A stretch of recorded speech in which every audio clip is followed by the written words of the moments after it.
புதுசா ஒரு மாற்றத்தை கொண்டு வர வேண்டும் என்று நினைக்கிற தளபதி விஜய் ஆனா என்ன பண்ணாரு? டிவிக்கேவும் இப்போ தனிச்சு தான் நிற்குது. ஏன்னா அவங்க கூட யாரும் கூட்டணியும் போல. நாம் தமிழர் சீமான் அவருடைய செயல்பாடு எப்படி இருக்கும்? நாங்கள் கேட்டது மாற்று அரசியல், ஆனால் அவரே மாறி இருக்காருன்னும் போது அவருடைய நிலைப்பாடு இதுக்கப்புறம்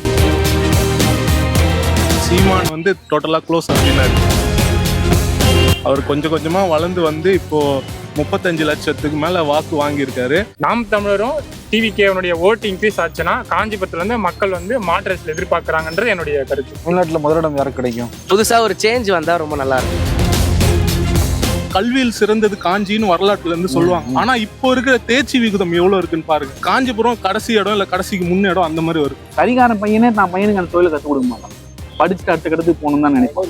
சரி போட்ட பொண்ணு கொடுக்க மாட்டாங்க. பரந்தூர் விமான நிலையம் மாவட்ட மக்கள் வந்து ஒரு வளர்ச்சி திட்டமா பாக்குறாங்களா இல்ல ஒரு விவசாயத்துக்கு ஒரு அழிவா வந்து பாக்குறாங்களா? ஏர்போர்ட் வந்துச்சுன்னா நிறைய நீங்க சொன்ன மாதிரி ஐடி செக்டர்ஸ் உருவாகும், எல்லாமே உருவாகும். பட் அடுத்த சோர்ஸ் என்ன பண்ண போறோம்? இங்க இருக்கிற பாத்ரூம்ல நீங்க யாராவது பாத்ரூம் பண்ணீங்களா? ஒரு பாத்ரூம் கூட நீங்க கால் எடுத்துக்க முடியாது. கோவில் நகரமான இந்த காஞ்சிபுரத்துல இன்னைக்கும் கோவில் செவத்துல தான் மூத்திரம் அடிச்சுட்டு இருக்காங்க.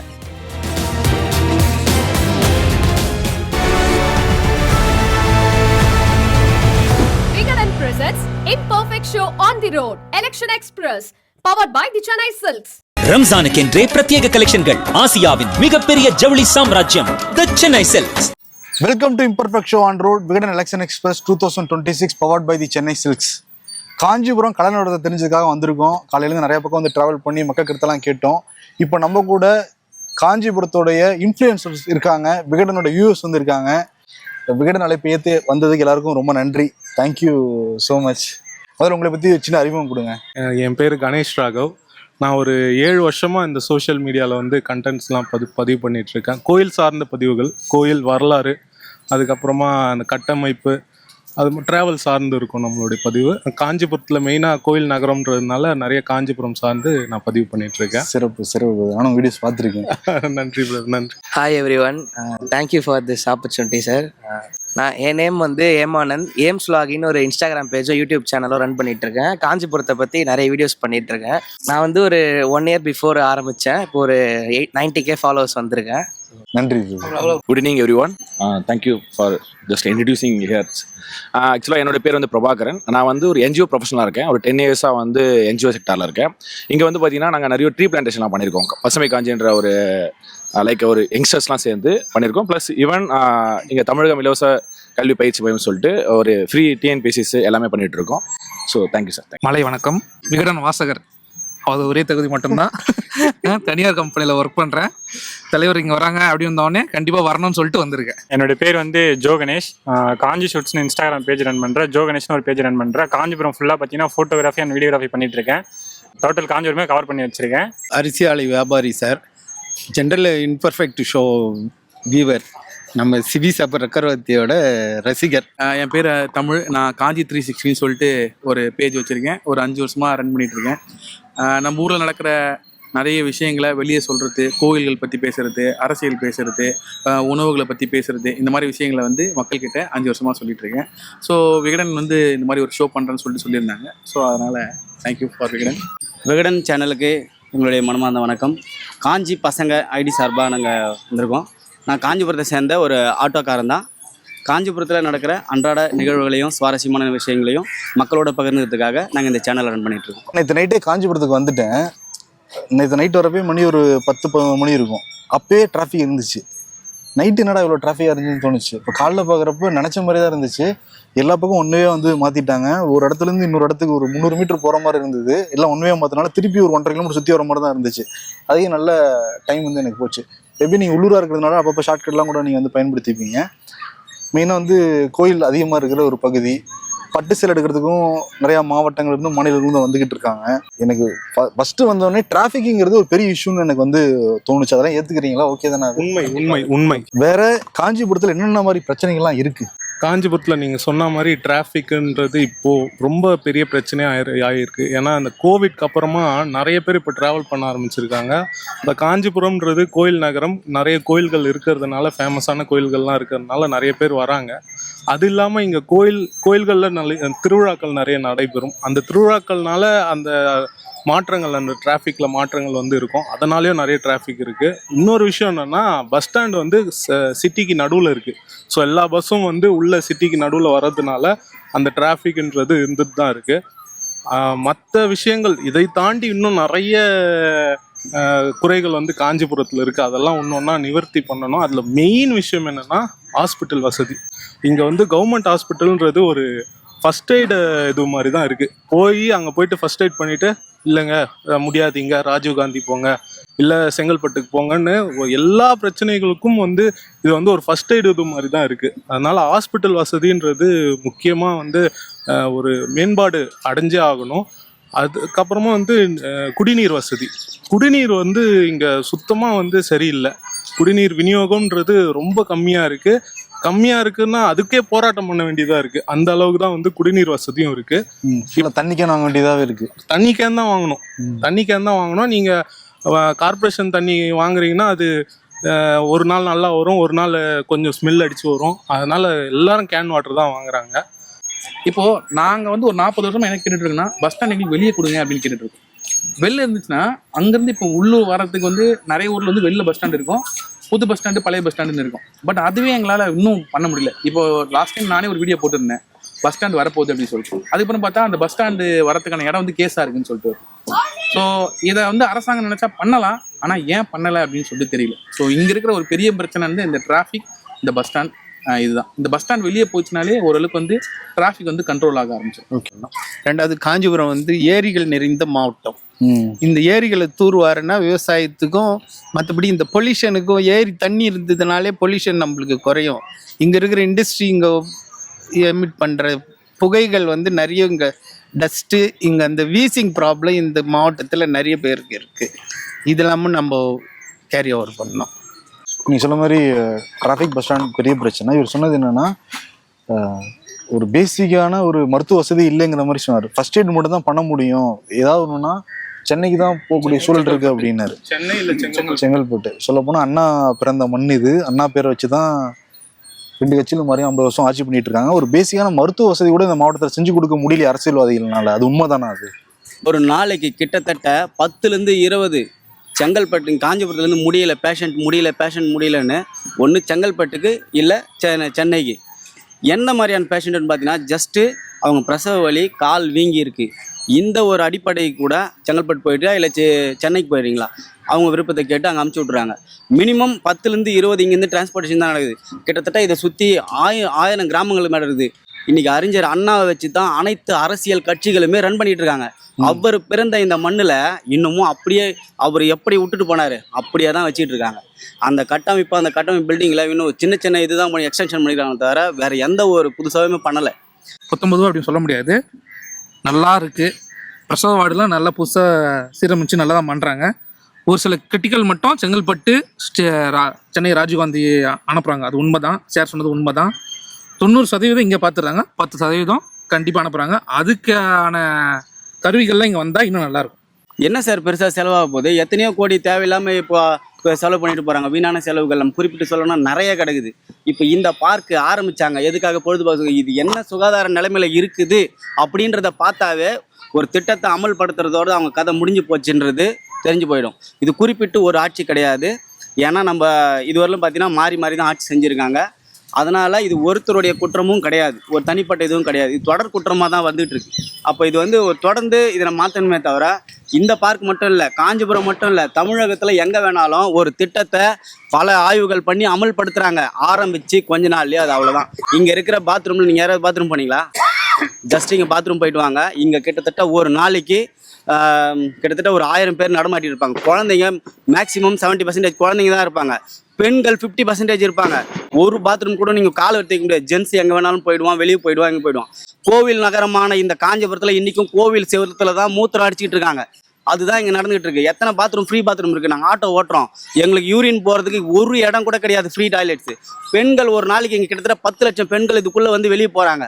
அவங்களுக்கு பே டாய்லெட்டே கூட அந்தளவுக்கு சுகாதாரம் இல்லாதனால இதுதான் இருக்குது. பே டாய்லெட்டே 10 ரூபாய் கொடுத்து போகிற பே டாய்லெட்டு அப்படி தான் இருக்குது. Free toilet 0. ஒரு பெண்கள் கிட்னி எவ்வளோ பேஷண்ட் இருக்காங்க, யூரின் தடப்பட்டுனா எவ்வளோ வருது, அதுக்கு அடுத்த கட்டம் இவ்வளோ இருக்குது. அடிப்படை வசதிகள் எல்லாமே கட்டுறாங்க, பாத்ரூம்ஸ் எல்லாம் கட்டினாங்க இருக்குது. அடுத்த கட்டத்துக்கு சுத்தமாக அது பராமரிக்கல. இதில் இப்போ இதுக்குள்ளே போயிட்டு ஒரே ஒரு வீடியோ காப்பி எடுத்தோம்னா அது ஒன்றே போதும். ஒட்டுமொத்த தமிழகத்துக்கும் அமல்படுத்துகிற திட்டத்தை அடுத்தது நாங்கள் சரி நடைமுறைப்படுத்துறது கிடையாது அப்படின்றதுக்கு தெரிஞ்சிடும். நிச்சயம் சார். இப்போ இந்த வீடியோ எடுத்து முடிச்சோன்னா நிச்சயம் இங்கே இருக்கிற பாத்ரூம் நம்ம எடுக்க முயற்சி பண்ணுவோம். இன்னொன்று என்னென்னா, சுற்றுலா தலம் பற்றி தான் எல்லாம் பேசிக்கிட்டு இருக்கோம். நம்ம ஒரு அடிப்படை வசதிங்கிறது ஒரு பாத்ரூம்ங்கிறது. சுற்றுலா பயணிகள் வந்துட்டு போகிறாங்க, அந்த ஒரு நாலேஜ் கூட, அந்த ஒரு சென்ஸ் கூட அரசியல்வாதிகளுக்கு இல்லையா? இவ்வளோ மாதிரி ஆட்சி பண்ணி கூட ரொம்ப அதிர்ச்சியால இருக்குது. நிச்சயமா இப்போ நம்ம 2-3 விஷயத்தை பற்றி பேசிக்கிட்டு இருக்கோம். ஒன்று வந்து மருத்துவமனை, இன்னொன்று வந்து டிராஃபிக்கு, இன்னொன்று வந்து பேசிக் டாய்லெட் கூட இல்லை அப்படின்ட்டு. குறிப்பாக இந்த மாவட்டத்தில் தான் வந்து பரந்தூர் விமான நிலையம் ஒரு பெரிய பிரச்சனை வந்து பார்க்கப்படுது. விவசாய நிலங்கள் கூட இங்கே அதிகமாக இருக்குது. அது இந்த மாவட்ட மக்கள் வந்து ஒரு வளர்ச்சி திட்டமாக பார்க்குறாங்களா, இல்லை ஒரு விவசாயத்துக்கு ஒரு அழிவாக வந்து பார்க்குறாங்களா? இந்த மாவட்டத்து மக்களை சேர்ந்து நீங்கள் சொன்னீங்கன்னா கரெக்டாக இருக்கும்னு தோணுது சார். அந்த பரந்தூர் பாலிடிக்ஸாக தான் போயிடுச்சு தவிர அந்த இடம் வந்து சாதாரணமாக சொல்கிற அளவுக்குலாம் விவசாயம் கிடையாது. நான் அந்த ரூட் வழியாக நிறைய போயிட்டு வந்துட்டு இருக்கேன். திருவள்ளூர் போகிற வழி பாதிக்கு மேலே வந்து அந்த இடம் சும்மா தான் இருந்துட்டு இருக்கு. அதை தான் பண்ணிட்டு இருக்காங்க. பட் இப்போ இருக்கவங்க தான் பாலிடிக்ஸ் பண்ணுறாங்க. அதனால வளர்ச்சி தான் சென்னை, நம்ம காஞ்சிபுரம், திருவள்ளூர், வேலூர் வரைக்கும் இதனோட வளர்ச்சிகள் தான் அதிகமாக இருக்குமே தவிர குறைஞ்சே இருக்காது. மேலே இங்கே வெளி ஜனங்க அதிகம் வந்து தங்குறது, சுற்றுலா பயணிகள் வர்றதுக்கு ஏற்ற தங்கு விடுதிகள், லாட்ஜஸ் வந்து சுற்றுலாத்துறையால் இல்லை. அதனால் தனியார் லாட்ஜுங்களாம் வந்து நிறைய சார்ஜ் வாங்குறாங்க. குறைஞ்சது ஒரு ஆளுக்கு வந்து ஒரு 1000 ரூபாய் 1500 ரூபாய் ஒரு நாள் தங்குற செலவு ஆகுது. அதுக்கேற்ற மாதிரி தங்கு வசதிகள் வந்து இந்த சுற்றுலாத்துறை மூலம் ஏற்பாடு பண்ணால் நல்லா இருக்கும். இது இப்போ என்னன்னா, இது பரந்தூர் வந்து நம்ம 2 விதமாக பார்க்கலாம். இப்போ வந்து ஒருத்தன் வந்து அவன் பிறந்த ஊர், அவன் குழந்தை சின்ன வயசுலேருந்து அந்த ஊர்லேயே பிறந்திருப்பான், அங்கேயே வளர்ந்துருப்பான், எல்லாமே அங்கேயே நடந்திருக்கும். இப்போ அந்த ஊருக்கு பதில் அவன் வேற ஒரு ஊருக்கு போகும்போது அது அவனுக்கு ரொம்ப மனசு கஷ்டமாக இருக்கும். இப்போ காஞ்சிபுரத்தில் இப்போ நான் வந்து அந்த ஊரை சேர்ந்தவன் இல்லை, ஆனால் நான் காஞ்சிபுரத்தை சேர்ந்தவன். நான் எப்படி பார்ப்பேன் அப்படின்னா, எனக்கு அங்கே விமான நிலையம் வேணும். அந்த இடத்துல எனக்கு விமான நிலையம் வந்ததுன்னா எனக்கு சென்னையிலேருந்து காஞ்சிபுரம் வரைக்கும் மெட்ரோ வந்துடும். ஸோ அந்த ஊர் வளர்ந்துடும். ஸோ விமான நிலையம் இங்கே வந்துருச்சு அப்படின்னா நிறைய ஐடி கம்பெனிஸ் வரும், நிறைய இண்டஸ்ட்ரியல்ஸ் வரும், ஊர் வந்து டெவலப் ஆகுன்றது ஓகே. ஆனால் அந்த ஊருக்காரனா அது யோசிக்கும் போது என் ஊரை அழிச்சிட்டு தான் இங்கே விமான நிலையம் வரணுமா அப்படின்ற ஒரு எண்ணம் வந்து அவங்களுக்கு இருக்குது. அதனால தான் அந்த போராட்டம் நடந்துட்டு இருக்கு. இது என்னுடைய கருத்து. இப்போ நீங்கள் டெவலப்மெண்ட்டு அது இதுன்னு சொன்னாலும் இங்கே சில இடத்துல அடிப்படை கல்வியே வந்து இங்கே பிரச்சனையாக இருக்குது. இப்போது நான் படிச்சுட்டேன், ஆனால் எங்கள் அம்மா படிக்கல. ஆனால் எங்கள் அம்மாவுக்கு படிக்கணும்னு ஒரு ஆசை இருக்குது. இப்போ நான் படித்தாலுமே குடும்ப சூழ்நிலை காரணமாக நான் வந்து 10th ட்ராப் அவுட். நான் அந்த ஸ்கூலில் நான் படித்தேன், நிலவள்ளி பள்ளியில் நான் படித்தேன். நான் ஒரு கட்டத்தில் வந்து இப்போது ஒரு 25ல் வந்து நான் ஒரு வீடியோ போட்டேன், நாலேஜ் ஸ்டடி சென்டர்னு ஒரு வீடியோ போட்டு நல்லா ட்ரெண்ட் ஆச்சு. நிறைய பேர் படிக்கணும்னு தேடி வராங்க. ஆனால் இங்கே அதை தாண்டி சில விஷயம் பார்த்தீங்கன்னா சில பேருக்கு வந்து 8th நின்றுறாங்க. அவங்க எப்படி 10th படிப்பாங்க, அவங்க எப்படி 12th படிப்பாங்க. இந்த எஜுகேஷனே இங்கே வந்து கொஞ்சம் ஸ்டாப்பாக இருக்குது. இப்போது பரந்தூரில் விமான நிலையம் வருது, எக்ஸாம்பிளுக்கு ஒரு கம்பெனி ஒன்று வருது, அவங்க ஒரு குவாலிஃபிகேஷன் வந்து 12th சொல்கிறாங்க. ஆனால் அந்த உள்ளூர் மக்களுடைய குவாலிஃபிகேஷன் வந்து 8th தான் படிச்சிருக்கான். இப்போ யாரு கொடுப்பாங்க? 10th 12th படிச்சு தான் கொடுப்பாங்க. இப்போ அவங்களுடைய எஜுகேஷன் எப்படி நம்ம வந்து மேற்கொள்ள போகிறோம்? இங்கே அடிப்படையாக அந்த ஒரு பிரச்சனை இருக்குது. ஓகே, நிச்சயம். சென்னையில் வந்து மீனம்பாக்கம் ஏர்போர்ட் வந்ததுக்கப்புறம் நிறைய குடிநீர் தட்டுப்பாடு வந்தது ரியாலிட்டியா. இப்போ இங்க ஏர்போர்ட் வருதுன்னா அதுக்கு முன்னாடி குடிநீருக்கான வசதி என்ன பண்ண போறீங்க? ஏன்னா பாலாற்றில் எத்தனை வருஷமா தடுப்பணை வேணும்னு கேட்டுட்டு இருக்கோம். ஏன்னா பாலாற்றில் கிட்டத்தட்ட வந்து 326 கிலோமீட்டர் சம்திங் ஏதோ சொல்றாங்க. அதுல வெறும் 22 கிலோமீட்டர் கர்நாடகா, 90 கிலோமீட்டர் கிட்டத்தட்ட ஆந்திரா, 222 கிலோமீட்டர் ஆக்சுவலா தமிழ்நாடு உள்ள வருது. 222 கிலோமீட்டர் எத்தனை தடுப்பணை இருக்குன்னு கேட்டு பாருங்க. எதுவுமே இல்லை. ஆனா 30 தடுப்பணையை வந்து ஆந்திரா வந்து கட்டுறதுக்கான எல்லா 1892லயே ஒப்பந்தம் வாங்கி அதுக்கான எல்லாமே இன்டர்நெட்லயே இருக்கு. ஸோ இப்போ இந்த 222 கிலோமீட்டர்ல எத்தனை தடுப்பணை கட்டிருக்காங்க? ஒண்ணுமே கட்டல. காஞ்சிபுரத்தில் எத்தனை ஆண்டு தடுப்பணை வேணும்னு சொல்லிட்டு எல்லா விவசாயிகளுமே கோரிக்கை வச்சுட்டு இருக்காங்க. இதுவரை எந்த ஆட்சியிலுமே அதை பண்ணல. ஏன்னா வந்து காஞ்சிபுரம் சுற்றி நிறைய முதல்ல விவசாயம் தான் இருந்தது. இண்டஸ்ட்ரி வர வர வர விவசாயம் அழிஞ்சிச்சு காஞ்சிபுரத்தில். ரியாலிட்டியா தான் கிராமத்துல தான் அங்கே கொஞ்சம் இதை பண்ணிட்டு இருக்காங்க. அதுலயுமே வந்து பாத்தீங்கன்னா இப்போ ஏர்போர்ட் வந்துச்சுன்னா நிறைய நீங்க சொன்ன மாதிரி ஐடி செக்டர்ஸ் உருவாகும், எல்லாமே உருவாகும். பட் அடுத்த சோர்ஸ் என்ன பண்ண போறோம்? குடிநீருக்கு என்ன பண்ண போறோம்? விவசாயம் எங்க இருந்து அழிஞ்சுன்னா பக்கத்துல இருந்து எங்க வாங்க போறோம்? அதுக்கான ஆல்டர்னேட்டிவ் சொல்யூஷனா பாத்துருக்காங்களா? அதே மாதிரி இப்போ எல்லாருக்குமே தெரியும், ஸ்லம் ஏரியாஸ்ல இருக்கவங்களாம் நிறைய பேர் என்ன பண்ணுவாங்கன்னா அப்பார்ட்மெண்ட்ல மூவ் பண்ணுவாங்க. அந்த அப்பார்ட்மெண்ட் ஒழுங்கா இருக்கா? இப்போ அங்க இருக்கவங்களுக்கு வேற இடத்துல நீங்க மாற்று என்ன தரீங்க? ஃபார் எக்ஸாம்பிள் வந்து இப்போ எங்க வேகவதி ஆற்றங்கரை எடுத்துக்கலாம், பிள்ளையார் பேஸ்ட் ரோடு. வேகவதி ஆற்றங்கரையில வந்து பாத்தீங்கன்னா 2 பக்கமே வந்து பாத்தீங்கன்னா நிறைய இதுவெல்லாம் இருந்துச்சு, ஆக்கிரமிப்பு குடியிருப்புன்னு சொல்றாங்க. அதெல்லாம் வந்து ஆக்கிரமிப்பு குடியிருப்பு எல்லாமே இடிச்சிட்டாங்க. இடிச்சிட்டு அவங்களுக்கு மாற்று எங்க கொடுக்குறான்னு பாத்தீங்கன்னா கீழ்கதிர்பூர்ல ஒரு அப்பார்ட்மெண்ட் இருக்கு, குண்டுகோலம் சொல்லிட்டு அந்த பகுதியில. அந்த அப்பார்ட்மெண்ட்ல இந்த ஆக்கிரமிப்பு குடியாளர்கள் எத்தனை பேர் சேர்ந்திருக்காங்கன்றது ரியாலிட்டியா ப்ரூவ் பண்ண முடியாதுனால. ஏன்னா சில பேர் வந்து அங்க வேகவதி ஆற்றங்கரை இல்லாதவங்களே நிறைய பேர் அந்த அப்பார்ட்மெண்ட் வாங்கியிருக்காங்க. ரியாலிட்டியா தான். ஸோ அதனால ஒரு திட்டம், நல்ல திட்டங்கள் கொண்டு வராங்க, ஆனால் கரெக்டான மக்களுக்கு போய் சேருதான்றது தான் கொஸ்டின் மார்க்கா இருக்கு. இப்போ மற்ற விமான நிலையங்கள்லாம் அமைக்கும் போது இவ்வளோ வந்து எதிர்ப்பு வந்துச்சான்னு பார்த்தீங்கன்னா அவ்வளோ இருந்திருக்காது. ஆனால் இதுக்கு இவ்வளோ எதிர்ப்பு வருதுன்னா நம்ம வந்து கொஞ்சம் ரீகன்சிடர் பண்ணலாம் இதை. அதுதான் என்னோட இதுவு. வளர்ச்சின்றது வந்து சில மக்களை வந்து அழிச்சிட்டு அந்த வளர்ச்சின்றது வந்து நமக்கு தேவையில்லை. ஏன்னா பக்கத்துலேயே சென்னை ஏர்போர்ட் இருக்குது, ரொம்ப தூரம்லாம் இல்லை, சென்னை ஏர்போர்ட் இருக்குது. சென்னை ஏர்போர்ட்லேயும் எவ்வளோ விமான டிராஃபிக் இருக்குன்னு நம்மளுக்கு தெரியும். எதுக்கு இங்கே அப்படின்ற கேள்வி ஜென்ரலாகவே வருது.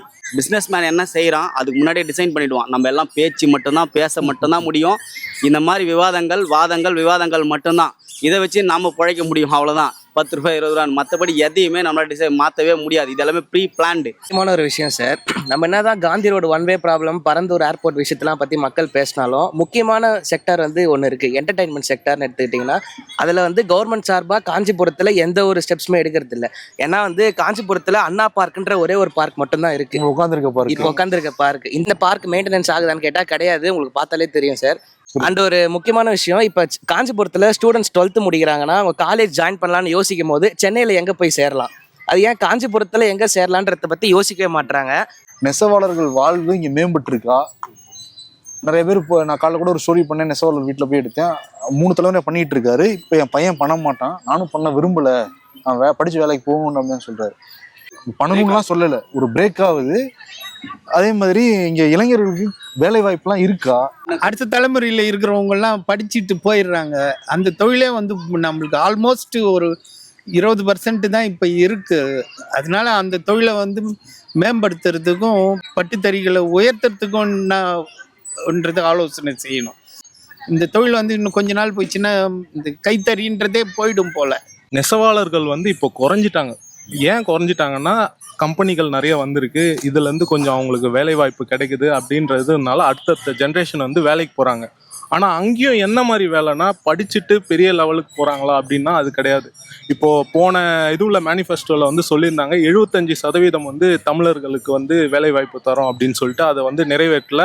அதை நிறைவேற்றினா நிறைய எக்கனாமிக்கல் கிரைசிஸ் வரும்னு நிறைய பேர் விவாதம் பண்ணுறாங்க, அதெல்லாம் ஓகே.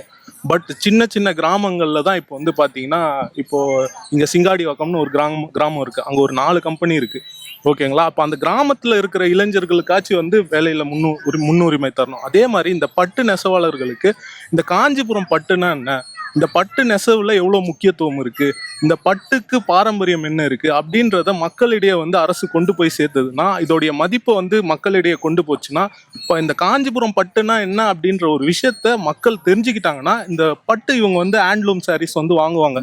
அது வந்து பல உழைப்பு இருக்குது, அதில் கிட்டத்தட்ட ஒரு 12 நாள் அதை எடுத்து செய்வாங்க ஒரு சாரியும்.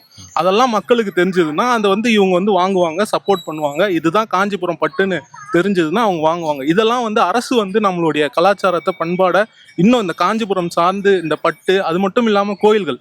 இப்போ கோயில்களில் வந்து பார்த்தீங்கன்னா இப்போ வெளிநாடுகளில் ஒரு 200 வருஷம் பழமையான ஒரு விஷயம் இருந்தாலே அதை வந்து பொக்கிஷமாக பாதுகாத்து அதுக்கு மதிப்பு தராங்க.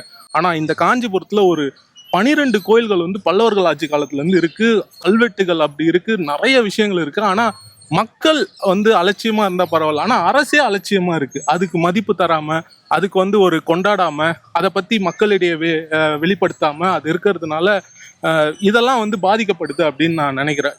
ஏன்னா மக்கள் வந்து அவங்களுடைய வரலாறு தெரிஞ்சுக்கிட்டாதான் அவங்க வந்து நம்ம இப்படி இருந்தோம் அப்படின்ற ஒரு இது. ஏன்னா கல்வியில் சிறந்தது காஞ்சின்னு வரலாற்றுல இருந்து சொல்லுவாங்க. ஆனா இப்போ இருக்கிற தேர்ச்சி விகிதம் எவ்வளவு இருக்குன்னு பாருங்க. 10th இது காஞ்சிபுரம் கடைசி இடம் இல்ல கடைசிக்கு முன்ன இடம் அந்த மாதிரி வருது. நிறைய பேர் வந்து ஃபெயில் ஆகிட்டு போறாங்க. தேர்ச்சி விகிதம் ரொம்ப கம்மியாயிட்டே வருது காஞ்சிபுரத்துல.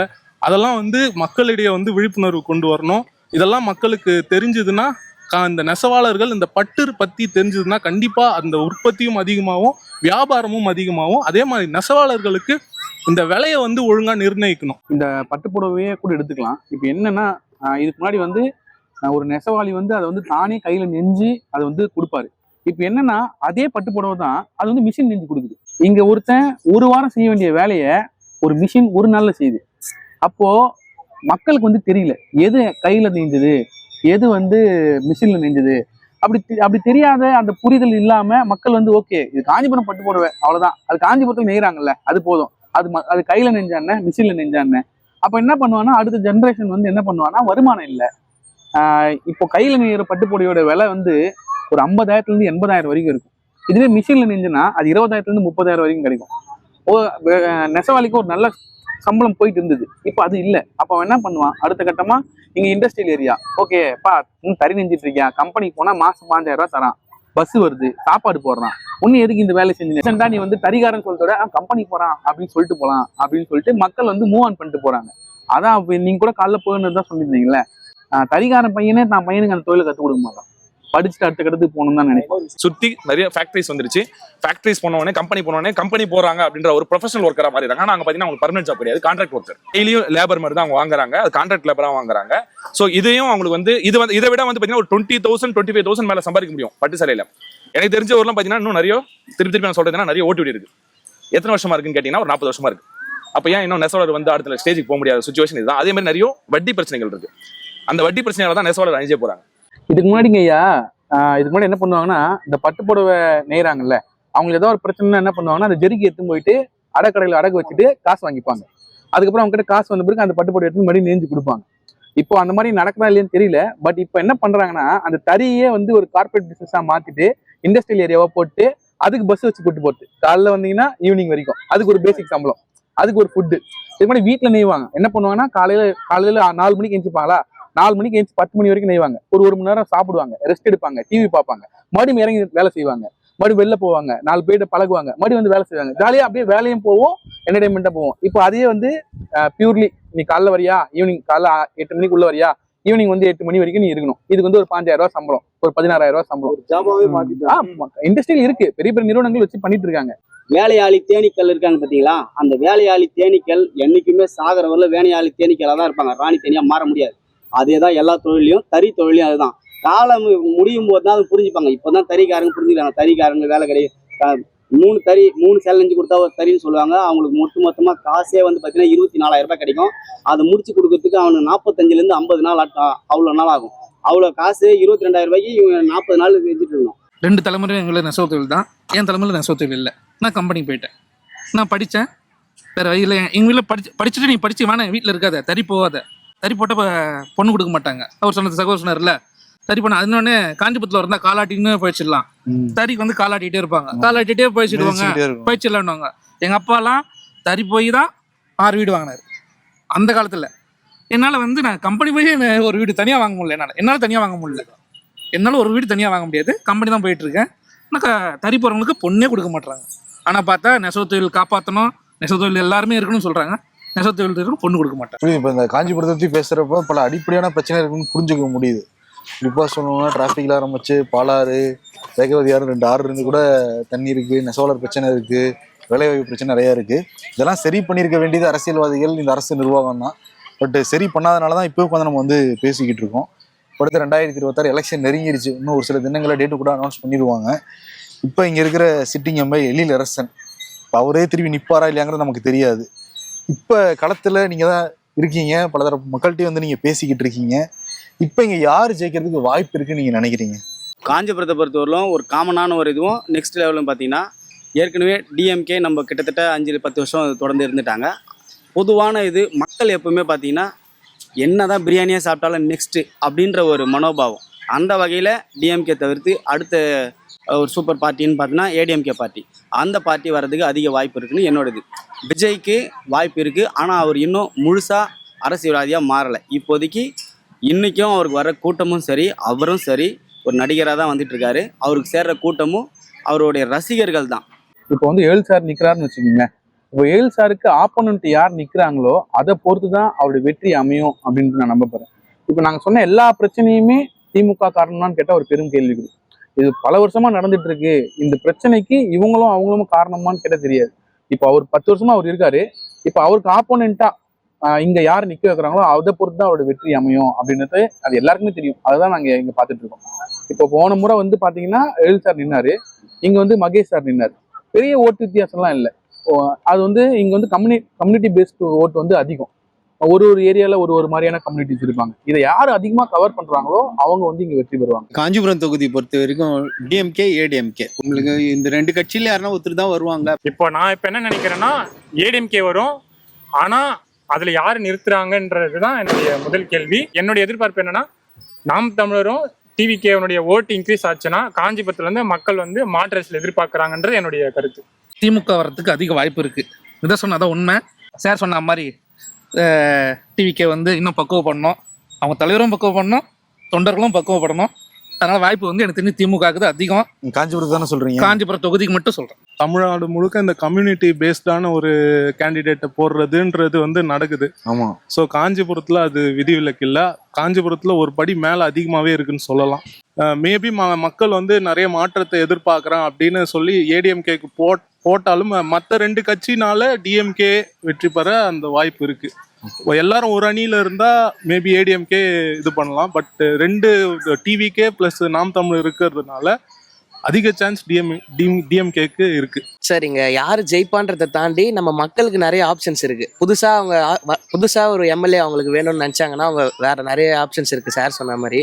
ஸோ நம்ம 10 வருஷமா காஞ்சிபுரத்துல டிஎம்கே இருக்காங்க. ஸோ சேஞ்ச் வேணும்னு எதிர்பார்த்தாங்கன்னா அவங்க வேற கட்சிக்கு போகலாம். அவர் சொல்றது புரிஞ்சிருச்சா? Code word accepted. Code word accepted.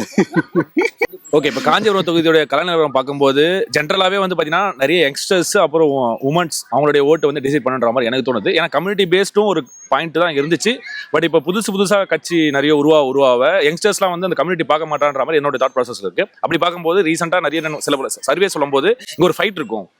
DMK, ADMK, TVK மெஜாரிட்டியாக இப்போ சில சர்வேலாம் பார்க்கும்போது டிவிகே கூட பாஸ் அதிகமாக போயிருக்குன்ற மாதிரி சர்வேவும் வருது. ஸோ அதனால கலை நிலவரம் எப்பயுமே பொறுத்தவரைக்கும் அவங்களுடைய மேனிஃபெஸ்டோ அவர் சொன்ன மாதிரி வந்து கேண்டிடேட் ஒரு பெஸ்ட் கேண்டிடேட்டாக நியமனம் பண்ணும்போது maybe charges for TVK also, maybe charges for நாம் தமிழ் கட்சி ஆல்சோ.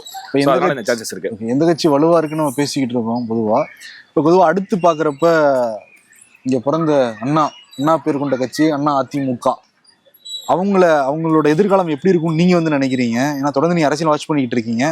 அடுத்து என்னன்னா நாம் தமிழர் சீமான் மாநில அந்தஸ்துலாம் கூட வாங்கியிருக்காரு போன எலெக்ஷன்ல. அவருடைய செயல்பாடு எப்படி இருக்கும்? ஒரு ஆட்சிக்காரெல்லாம் முடியுமா, இல்லை ஒரு தொகுதியில் ஜெயிக்க முடியுமா அப்படின்னு. இப்போ நீங்க சொன்ன மாதிரி டிவிக்கே யங்ஸ்டர்ஸ் எங்க போனாலுமே வந்து சொல்ல ஆரம்பிச்சிருக்காங்க. அவர் உண்மையாலுமே ஆட்சியை பிடிக்க முடியுமா, இல்லை யங்ஸ்டர்ஸ் மத்தியில் சோசியல் மீடியாவில் மட்டும்தான் அந்த பேச்சு இருக்கா? ஆக்சுவலாக நீங்கள் சொன்ன மாதிரி ஃபர்ஸ்ட் நான் வந்து நாம் தமிழர் கட்சி சீமான் அவர்களை பற்றி பேசுகிறேன். அவர் என்னன்னா ஒரு நிலைப்பாட்டில் இருக்க மாட்டாருன்ற மாதிரி தான் எனக்கு தோணுது. ஏன்னா அது சோஷியல் மீடியாவில் எல்லாம் தெரியுது. ஈவன் அவர் பேசுகிற பேச்சுமே திருப்பி எடுத்து போடுறாங்க. முன்னாடி வந்து பெரியாரை வந்து நல்லா பாராட்டி பேசியிருக்காரு, அப்புறமா பெரியாரை வந்து தப்பா பேசுறாரு. ஏன்னு கேட்டீங்கன்னா நான் அப்போ படிக்கல, இப்போ படிச்சுன்றாரு. ஸோ இந்த அவர் நாங்கள் கேட்டது மாற்று அரசியல், ஆனால் அவரே மாறி இருக்காருன்னு போது அவருடைய நிலைப்பாடு இதுக்கப்புறம் டோட்டலாக க்ளோஸ்ன்ற மாதிரி எனக்கு தோணுது. நெக்ஸ்ட் வந்து டிவிகே பொறுத்தவரை பார்க்கும்போது அவங்களுடைய கொள்கை தலைவர்களே வந்து ஒரு ஸ்பெசிஃபிக்காக வந்து டிஃப்ரெண்ட்டாக கொண்டு வந்திருக்காங்க. 3 வந்து பெரும் தலைவர்கள், காமராஜர் இருக்காரு, அப்புறம் பார்த்தீங்கன்னா அம்பேத்கர் இருக்காரு, அப்புறம் பெரியார் இருக்காங்க. 2 பேர் வந்து பார்த்தீங்கன்னா பெண்கள் கொண்டு வந்திருக்காங்க. ஓகேங்களா, வேலுநாச்சியார் அம்மா இருக்காங்க, அஞ்சலி அம்மாள் இருக்காங்க. ஸோ இது ஒரு டிஃப்ரெண்ட் ஒரு அவருடைய ஸ்ட்ராட்டஜியாக பார்க்குறேன். அதையும் தாண்டி நிறைய யங்ஸ்டர்ஸ் வந்து இப்போ கரண்ட் ஜென்ரேஷனில் வந்து அவர் பின்னாடி போகிறாங்க. ஒருவேளை அரசியல் படலான்னு சொல்லிட்டு எல்லா கட்சியும் ஆரம்பிக்கும் போது அப்படிதான் நம்ம சொல்லுவோம். ஈவன் விஜயகாந்த் ஆரம்பிக்கும் போதும் சரி, அது மாதிரி எல்லாமே சொல்லுவோம். பட் மேபி சான்சஸ் ஃபார், ஏன்னா உமன்ஸ் அதாவது வந்து பெண்கள் பாதுகாப்பு தான் திருப்பி பேசுறாரு. பர்சனலாக நிறைய அஃபெக்ட் ஆகுது, அவருக்கு தெரியுது, ரியாலிட்டியாக தான். ஏன்னா ஒரு அரசியல் லீடராக வரும்போது நிறைய விஷயங்கள் வந்து வரும்னு தெரிஞ்சிருக்கு. பட் அவருடைய காய நகரத்தில் வந்து ஒரு பக்குவமாக இருக்குன்ற மாதிரி தோணுது.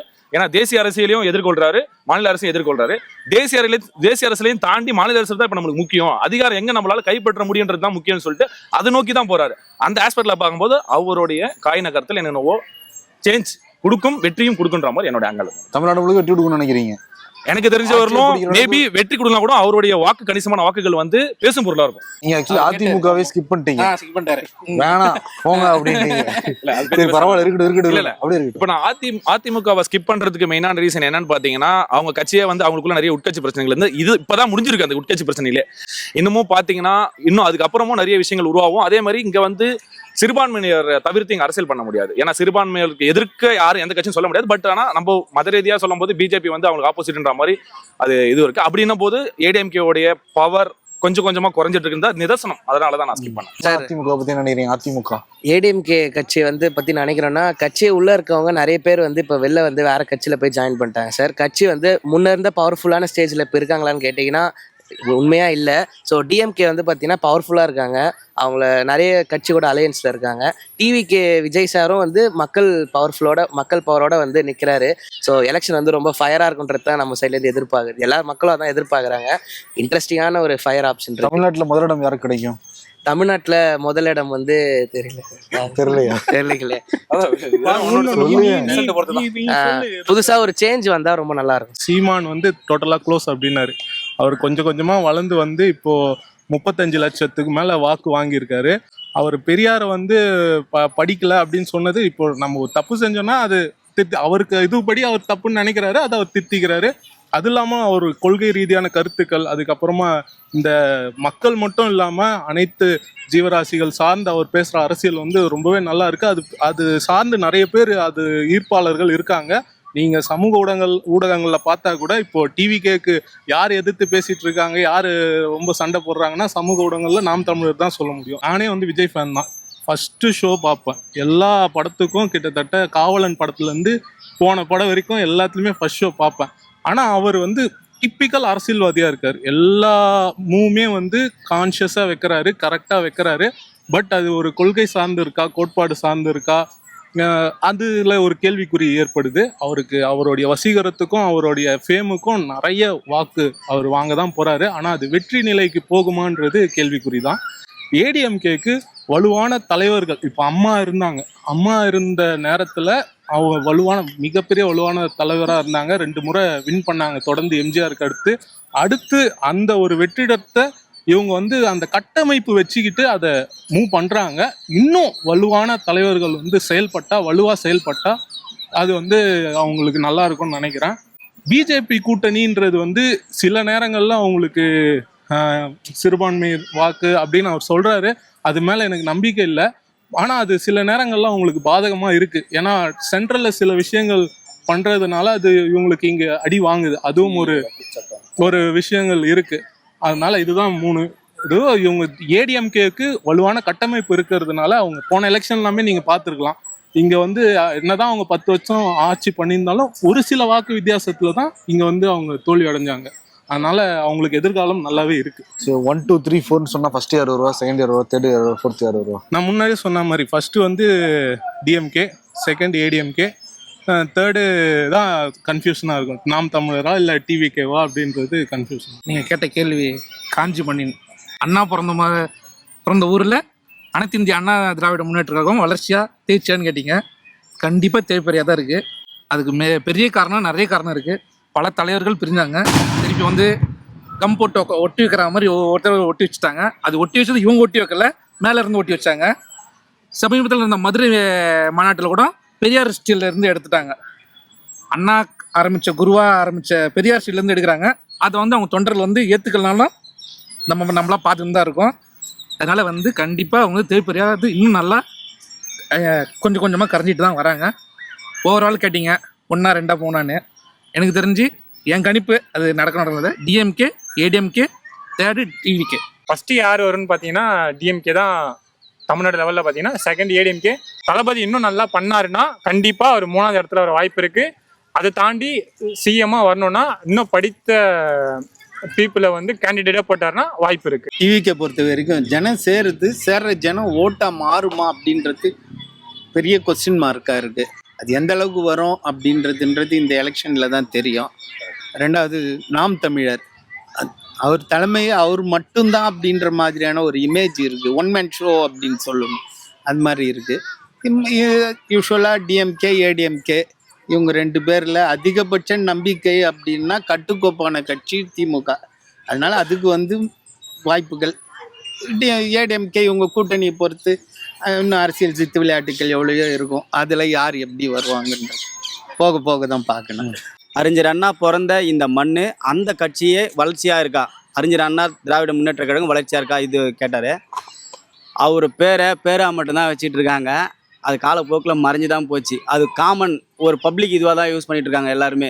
அவர் பேரை யூஸ் பண்ணி மாற்றிக்கிட்டாங்க. மற்றபடி அவர் பேருக்கும் இந்த கட்சிக்கும் எந்த கட்சிக்குமே சம்மந்தமே கிடையாது. அவர் பேரை யூஸ் பண்ணால் ஒரு 10 ரூபா கிடைக்கும், 10 ஓட்டு கிடைக்கும், அவ்வளோதான். அப்படி தான் போயிட்டுருக்கு. பெரியார் பேரும் அப்படி தான். விஜய் கட்சியில் இந்த கொள்கைக்காக இது பின்னாடி வச்சுருக்காங்கன்னு சொன்னீங்க பார்த்தீங்களா, அதெல்லாம் மக்களை டிசைன் பண்ணுறதுக்கு சார். நீ என்ன ஃபோட்டோ, இப்போ அம்மா ஃபோட்டோவும் தூக்கி வச்சாங்க, கலைஞரோட இதுவும் ஏற்றுக்கிறேன்னாங்க அவங்க. இப்போது புதுசாக ஒரு மாற்றத்தை கொண்டு வர வேண்டும் என்று நினைக்கிற தளபதி விஜய் என்ன டிவிக்கு புதுசாக எடுத்துன்னு வரணும்னு நினைக்கிறாரு. ஆனால் என்ன பண்ணார்? ஏற்கனவே இருந்த கட்சிகளில் இருக்கிற வந்துங்களா இதில் சேர்ந்துருக்காங்க. ஆதவர்ஜுனா ஏற்கனவே இருந்த கட்சியில் வந்து சேர்ந்துருக்காரு. இன்னொருத்தர்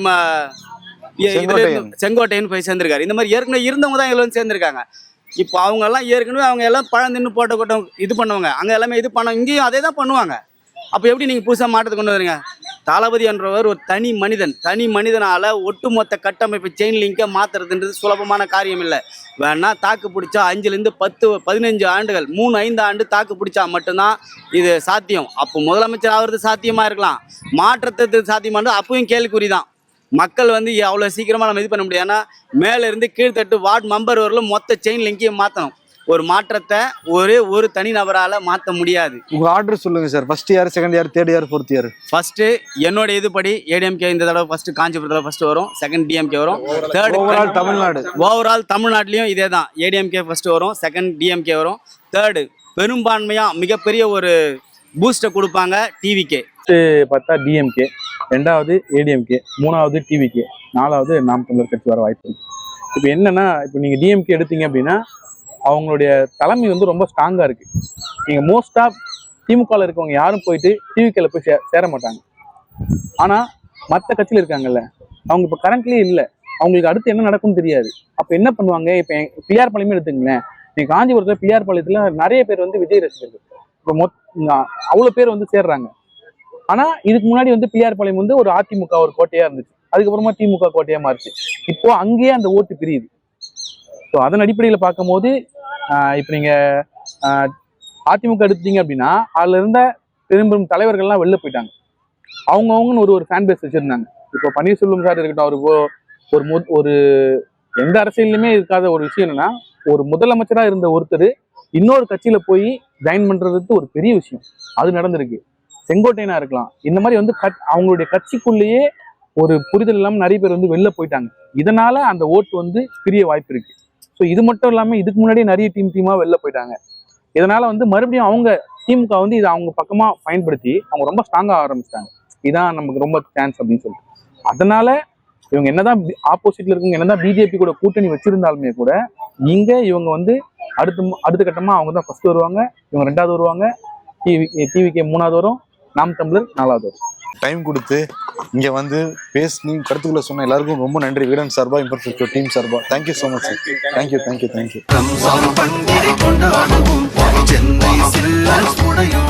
ரம்ஜானுக்கென்றே பிரத்யேக கலெக்ஷன்கள். ஆசியாவின் மிகப்பெரிய ஜவுளி சாம்ராஜ்யம் தி சென்னை சில்க்ஸ்.